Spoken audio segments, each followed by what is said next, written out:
आगे हम देखते हैं कि तीन चांद के बॉन्ड्स पर मेडिसिन लगा रहा था, पर चांद उसे लगाने नहीं दे रहा था, क्योंकि जब तीन उसके बॉन्ड्स को सालीन से क्लियर करता है तो उसे और ज्यादा हर्ट हो रहा था। तीन उससे कहता है ये तो सिर्फ सालीन है, इससे हर्ट क्यों होगा? तो चांद स्माइल करने लग जाता है। तीन कहता है अपनी ये क्यूट हरकतें करना बंद करो, अगर तुम ऐसा करोगे तो मैं कैसे मेडिसिन लगाऊंगा? मैंने तुम्हें कहा था हॉस्पिटल जाने के लिए, लेकिन तुम हॉस्पिटल नहीं जाना चाहते हो और मुझे मेडिसिन भी नहीं लगाने दे रहे हो। तीन देखता है कि उसे सच में बहुत ज्यादा हर्ट हो रहा था, तो वो सॉफ्टली उसके बॉन्ड्स पर मेडिसिन अप्लाई करता है और चांद उसकी तरफ देखने लग जाता है। तीन कहता है क्या हुआ, अब तुम्हें हर्ट नहीं हो रहा है? तीन ने अब उसके बॉन्ड्स पर मेडिसिन लगा दी थी और उसे घर जाने को कहता है। चांद कहता है तुम बहुत क्रूल हो, मैं हर्ट हुआ क्योंकि मैं तुम्हारी हेल्प कर रहा था उस बुरे लड़के को पकड़ने में। तीन कहता है सच में? लेकिन तुम्हें कैसे पता चला कि वो लड़का हमारे घर आया है? क्या तुमने अपने फोन को हमारे सिक्योरिटी कैमरा से कनेक्ट किया है? चांद इसका कोई जवाब नहीं दे पाता है। फिर कहता है मैं तो बस तुम्हारी हेल्प कर रहा था, लेकिन मैंने बस घर के बाहर नजर रखी थी, मैंने अंदर नहीं देखा, मैं तुम्हारी प्राइवेसी को डिस्टर्ब नहीं करूंगा। तीन कहता है तुम अपने उन कैमरास को यहाँ से हटा लो और मुझे उस बुरे लड़के का फोटो दो, मैं उसे पुलिस में दूंगा। चांद कहता है तुम पुलिस के पास जाओगे, ये तो टाइम वेस्टिंग है, इससे सिर्फ तांतैब अलर्ट होगा। तीन कहता है उसे पता चल जाएगा ना कि तुम मेरे साथ हो, जिससे उसे और ज्यादा गुस्सा आएगा, इसलिए हमें पुलिस को उस बुरे लड़के के बारे में बता देना चाहिए, और वो ये जानता है कि मैं उससे डरने वाला नहीं हूँ, तो वो और कोशिश करेगा। चांद कहता है तुम जो कह रहे हो उसमें सेंस तो है, और अब जब तुमने अपना प्लान मुझे बता दिया है तो क्या हम दोनों एक साइड हैं? तीन कहता है ये तो इम्पॉसिबल है और उसे वहाँ से जाने को कहता है। चांद लेकिन उसे मना कर देता है और जाकर सोफे पर बैठ जाता है। तीन फिर उसका हाथ पकड़कर उसे बाहर निकाल देता है। दूसरी तरफ तानथाई उस बुरे लड़के से कह रहा था तुम कुछ नहीं कर सके। वो बुरा लड़का उससे सॉरी कहता है और उसे बता देता है कि चांद अब तीन के साइड है और वो उसके बारे में जान गया है। तानथाई उसे मारने लग जाता है और उससे कहता है तुमने अपना फेस उसे क्यों देखने दिया, तुम बेवकूफ हो। ऐसा कहकर उसे और ज्यादा पीटने लग जाता है। तभी वहाँ उसके डैड तानथैप आ जाते हैं और वो उस बुरे लड़के को वहाँ से जाने को कहते हैं और सडनली उसे थप्पड़ मारना शुरू कर देता है और उससे कहता है तुम बस ये जानते हो कि प्रॉब्लम कैसे क्रिएट की जाती है, तुमने चांद को मारने के लिए गुंडे क्यों भेजे थे और उसने अपोजिट पार्टी को ज्वाइन कर लिया है, अब तुम क्या करोगे? तानथाई कहता है डैड मैं तो सिर्फ आपकी हेल्प करना चाहता था। तानथैप कहता है अगर तुम मेरी हेल्प करना चाहते हो तो चुपचाप घर पर बैठो और पैसे खर्च करो और मेरे लिए प्रॉब्लम्स क्रिएट करना बंद करो। जब से तुम पैदा हुए हो तुम्हें सिर्फ यही आता है कि प्रॉब्लम कैसे क्रिएट करना है, तुम जैसा पर्सन मेरा बेटा होना डिजर्व नहीं करता है। ये सुनकर तानथाई को गुस्सा आता है और वो अपने रूम में चला जाता है और उसके पीछे उसका मैनेजर भी जाता है जिसका नाम थी था। उसका मैनेजर उससे कहता है कि वो उसके बॉन्ड्स पर मेडिसिन लगाने आया है। तानथाई अपने मैनेजर थी से कहता है आप जानते हैं मुझे कैसा फील हुआ था जब उस लड़की की डेथ हुई थी? मुझे कुछ भी फील नहीं हुआ था, ऐसा लगता है जैसे मेरी सारी फीलिंग्स मर चुकी है, मैं पूरी तरह से खालीपन फील करता हूँ। मैं चाहता हूँ कि उसकी पूरी फैमिली खत्म हो जाए, उसकी अंकल, उसकी ग्रैंडमा, सब, मैं उनसे बहुत नफरत करता हूँ। ऐसा कहकर वो चिल्लाने लग जाता है तो थी उसे मना करते हुए कहता है अगर आपके डैड ने ये सुन लिया तो वो और ज्यादा नाराज हो जाएंगे। तानथाई कहता है आप जानते हैं उस लड़की की जगह पर किसे मरना चाहिए था? मुझे, जैसे कि मेरे डैड कहते हैं, मुझे इस दुनिया में आना ही नहीं चाहिए था। थी उससे कहता है यंग मास्टर ऐसा मत कहिए और उसके बॉन्ड्स पर मेडिसिन लगाने लग जाता है। नेक्स्ट सीन में एक बार में एक लड़की गाना गा रही थी और उस बार के बाहर कुछ गार्ड्स एक पर्सन को बुरी तरह से पीट रहे थे। तभी वहाँ पे एक लेडी आती है जिसका नाम रोज था, वो उस बार की ऑनर थी। वो पर्सन उसे सॉरी कहता है। रोज उससे कहती है तुम मेरे क्लाइंट हो, लेकिन तुम इस तरह मेरे एम्प्लॉय के साथ गलत बर्ताव नहीं कर सकते हो, ये बात याद रखना। वो पर्सन उससे माफी मांगने लगता है तो रोज उन गार्ड से कहती है कि इसे इसकी गलती की सजा दो, फिर इसे हॉस्पिटल के सामने फेंक देना। तभी वहाँ पे चांद आता है। वो रोज से कहता है according to the criminal law तुम उसे इस तरह से नहीं मार सकती हो, अगर तुमने ऐसा किया तो तुम्हें 6 से 10 साल तक की सजा हो सकती है और 10 से 20 हजार तक का फाइन देना होगा। रोज उसकी तरफ देखती है और दोनों हंसने लगते हैं, फिर एक दूसरे को गले लगा लेते हैं। रोज चांद की फ्रेंड थी। दोनों फिर बार में बैठे होते हैं और एक लड़की उन दोनों को ड्रिंक सर्व करती है और वहाँ से जा रही थी। तभी रोज उस लड़की को रोक लेती है और चांद के लिए एक और ड्रिंक लाने को कहती है। चांद उससे कहता है क्यों? तो रोज कहती है क्या तुम अपने सौरों को इस ड्रिंक में डुबाने नहीं आए हो? क्या उस फेमस पॉलिटिशियन ने तुम्हारा रिप्रेजेंटेशन कैंसिल नहीं किया है? चांद कहता है तुम्हें तो ये सारी खबरें पहले ही मिल जाती हैं, मैं इसी वजह से यहाँ आया हूँ। मैंने सुना है कि तानथाई यहाँ पे ड्रिंक करने आता है।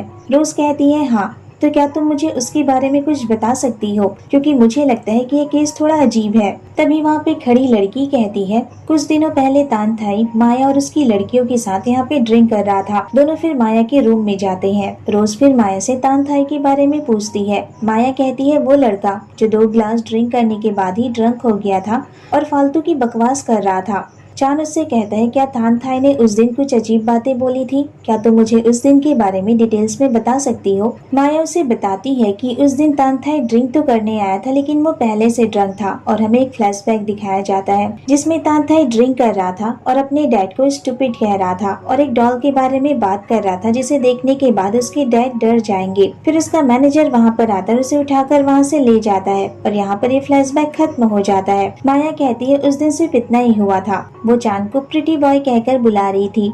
चान उसे इस इन्फॉर्मेशन के लिए थैंक्स कहता है, फिर उसे कुछ पैसे देता है और कहता है ये मेरी और मेरी तरफ से तुम्हारी लड़कियों के लिए रिवॉर्ड है। तुम उनके साथ ड्रिंक करना और उनसे कहना कि एक हैंडसम लड़के ने दिया है। इसके बाद रोज उससे कहती है, क्या तुम उस डॉल के बारे में कुछ जानते हो? तो चान स्माइल करता है और अगले दिन तिन के घर पर जाता और तिन की ग्रैंड माँ से उसके टॉयज के बारे में पूछता है। तो तिन की ग्रैंड माँ उसे एक बॉक्स लाकर देती है जिसमें तौनखाव के सारे डॉल्स रखे हुए थे जिनसे तौनखाव खेला करती थी। चांद फिर उन सभी डॉल्स को एक एक करके चेक कर रहा था। तभी उसे एक अजीब सी डॉल दिखाई देती है और वो उसे देखकर हंसने लग जाता है। फिर तिन की ग्रैंड माँ से कहता है ये किस तरह की डॉल है? तो तिन की ग्रैंड माँ उसे बताती है कि ये डॉल खुद तौनखाव के लिए तिन ने बनाई थी। उस वक्त हमारे पास उतने पैसे नहीं थे कि हम उसके लिए डॉल खरीद पाते और तौनखाव भी हमारी फाइनेंशियल कंडीशन को देखकर डॉल्स के लिए जिद नहीं करती थी। लेकिन तिन ने देखा कि उसके सारे फ्रेंड्स के पास डॉल थी। तौनखाव को बुरा न लगे इसलिए तिन ने खुद सिलाई सीखी और उसके लिए एक डॉल बनाई। ये डॉल दिखने में अगली है लेकिन ये तौनखाव की सबसे फेवरेट डॉल थी। ये सुनकर चांद कहता है तिन सच में अपनी नीज से बहुत प्यार करता था। मैं उसे समझ सकता हूँ। जिस पर्सन से आप सबसे ज्यादा प्यार करते हैं और वो आपको छोड़कर चला जाए तो ये बहुत पेनफुल होता है। जब आपको लगता है कि आप उस पेन की लिमिट तक पहुँच गए हो और उसे कम करने की कोशिश करते हो तो आपको और ज्यादा हर्ट होता है। ऐसा कहते हुए वो उस डॉल को देखने लगता है। फिर वो तिन की ग्रैंड माँ से कहता है कि वो उन डॉल्स को अपने घर ले जाना चाहता है ताकि वो उन्हें अच्छे से चेक कर सके। तिन की ग्रैंड माँ उसे वो डॉल्स दे देती है। वो उनसे प्रॉमिस करता है कि वो उन डॉल्स को कुछ नहीं होने देगा और उसकी अच्छे से केयर करेगा। चांद जब वहाँ से जा रहा था तो तिन की ग्रैंड माँ उससे कहती है तिन की हेल्प करने के लिए थैंक्स और अगर तुम्हें फ्री टाइम मिले तो तुम कभी भी अपनी बातें मेरे साथ शेयर कर सकते हो। ये सुनकर चांद खुश हो जाता है और उस डॉल का सर नीचे झुकाते हुए कहता है ठीक है ग्रैंड माँ। तिन की ग्रैंड माँ ये देखकर हंसने लग जाती है। चांद फिर वहाँ से चला जाता है। नेक्स्ट सीन में तिन अपनी ग्रैंड माँ की डिशेस को सुखाने में हेल्प कर रहा था और पूछता है दोपहर में कौन आया था? तिन की ग्रैंड माँ कहती है कोई नहीं आया था। तुम किसकी बात कर रहे हो? तिन कहता है अब ऐसा बिहेव मत कीजिए जैसे आपको कुछ नहीं पता है। तो उसकी ग्रैंड माँ उसे बताती है कि वो यहाँ सिर्फ तौनखाव के डॉल्स लेने आया था। वो कह रहा था कि ये केस से रिलेटेड है। तिन कहता है आपको उसे इग्नोर करना चाहिए। आप जानती है वही है जिसने मेरा अकाउंट नंबर हैक कर लिया था और उन डोनेशन वालों को दिया था। तिन कहता है ऐसे लोग सिर्फ सामने से अच्छे दिखते हैं लेकिन अंदर से उनका दिल बहुत ही काला और बहुत ही बुरा होता है।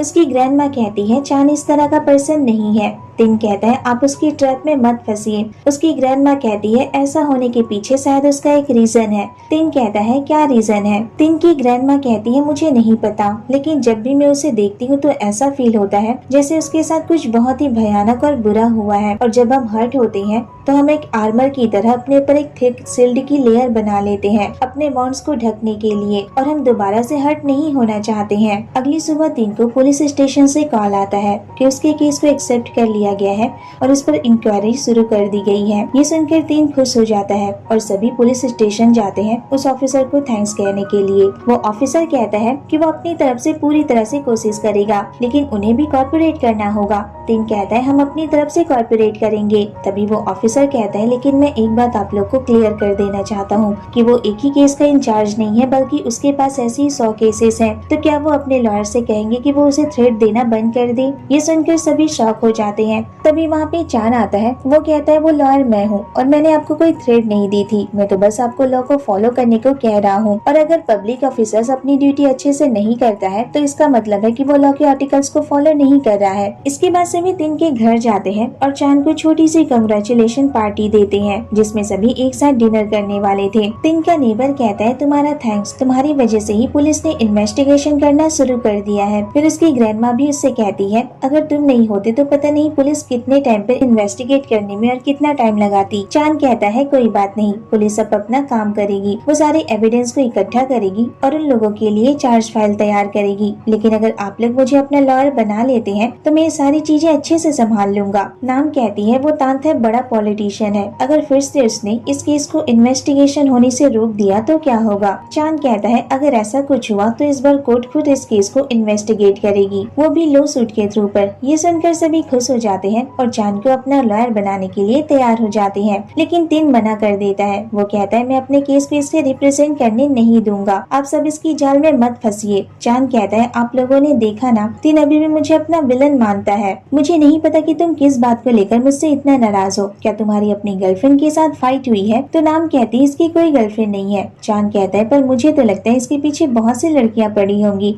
क्योंकि ये बहुत हैंडसम है। उसकी ग्रैंडमा कहती है बहुत सी लड़कियां इसके पीछे पड़ी थी और बहुत ने इसे प्रपोज भी किया था, लेकिन तीन उनमें से किसी को भी पसंद नहीं करता है। पर मैं जानती हूँ कि मेरे ग्रैंडसन को कौन पसंद है। ये सुनकर तीन उन्हें चुप रहने को कहता है और चान उसकी तरफ देखकर स्माइल करता है। फिर सभी एक साथ डिनर करते हैं और डिनर करने के बाद तिन की ग्रैंडमा अपने रूम में सोने चली जाती है और उसके नेबर्स भी वहाँ से चले जाते हैं। तिन चान से कहता है तुम क्यों नहीं जा रहे हो, क्या तुम्हें घर नहीं जाना है। चान कहता है मैं क्लीनिंग में तुम्हारी हेल्प करूंगा। तिन कहता है इसकी कोई जरूरत नहीं है, मैं अपनी ग्रैंडमा की तरह सॉफ्ट हार्टेड नहीं हूँ। चान कहता है तुम सच में बहुत क्रूल हो, मेरी तरफ देखो तो मैं कितना क्यूट हूँ, क्या मुझे देखकर भी तुम्हारा दिल नहीं पिघलता है। तिन कहता है मैं तुमसे कुछ पूछना चाहता हूँ, तुम हमारी हेल्प क्यों कर रहे हो और क्या चाहते हो। चान कहता है मैं भी वही चाहता हूँ जो तुम चाहते हो, रिवेंज। मैं मानता हूँ कि मैं भी बहुत ज्यादा निराश हूँ और असेमेंट फील कर रहा हूँ। उनके केस से निकाले जाने के बाद इवन उन लोगों ने मुझे मरवाने के लिए गुंडे भी भेजे थे। मैं बस चाहता हूँ कि उन लोगों को पता चले कि वो लोग मुझे किसी आम पर्सन की तरह ट्रीट नहीं कर सकते हैं। तिन कहता है तुम तो सच में रिवेंज की सेंस से भरे हुए हो। चान कहता है हाँ, और तुम भी मेरी टीम में शामिल हो जाओ, हम दोनों मिलकर इस केस को सॉल्व कर लेंगे और तानथैप के पॉलिटिशियन अफेयर्स को मैं संभाल लूंगा। रही बात उस तानथैप की तो उसका कोई फ्यूचर नहीं है, मैं प्रॉमिस करता हूँ कि उसे इसकी कीमत चुकानी होगी। तिन कहता है तुम कैसे जानते हो कि मैं यही चाहता हूँ। चान कहता है तो तुम और क्या चाहते हो, जस्टिस। तुम्हें लगता है कि इस दुनिया में जस्टिस एग्जिस्ट करती है, क्या तुम जानते हो कि इसमें कितना टाइम लग सकता है, 5 साल, 10 साल या फिर उससे भी ज्यादा, और मैं तुम्हें एक ही फैसले में सब कुछ खत्म करके दूंगा। तिन कहता है तुम लॉ के बारे में जानते हो लेकिन उस पर भरोसा नहीं करते हो। चान कहता है लॉ बहुत अच्छा है लेकिन लोग उससे ज्यादा वरिष्ठ है और यही हमारी दुनिया है। तिन कहता है मैं जानता हूँ और यही मैंने तोनखाओ को भी सिखाया था कि जस्टिस पर बिलीव करो, और अगर तोनखाओ मुझे अभी देख रही होगी तो वो क्या सोचेगी, जो मैंने उसे सिखाया था मैं उसे खुद फॉलो नहीं कर रहा हूँ, वो निराश हो जाएगी। चान कहता है तुम्हें इस बात पर रिग्रेट होगा क्योंकि मैं भी पहले तुम्हारे जैसा था। तिन कहता है तुम फिर से वही कह रहे हो, अपनी पुरानी बातें, और इससे पूछता है तुम ऐसे क्यों हो, पहले तुम्हारे साथ क्या हुआ था। पर चान कोई जवाब नहीं देता है। चान कहता है कुछ नहीं हुआ था और मैं उस बारे में भूल चुका हूँ। ऐसा कहकर वो वहाँ से जा रहा था, तभी तीन उसे रोक लेता है और कहता है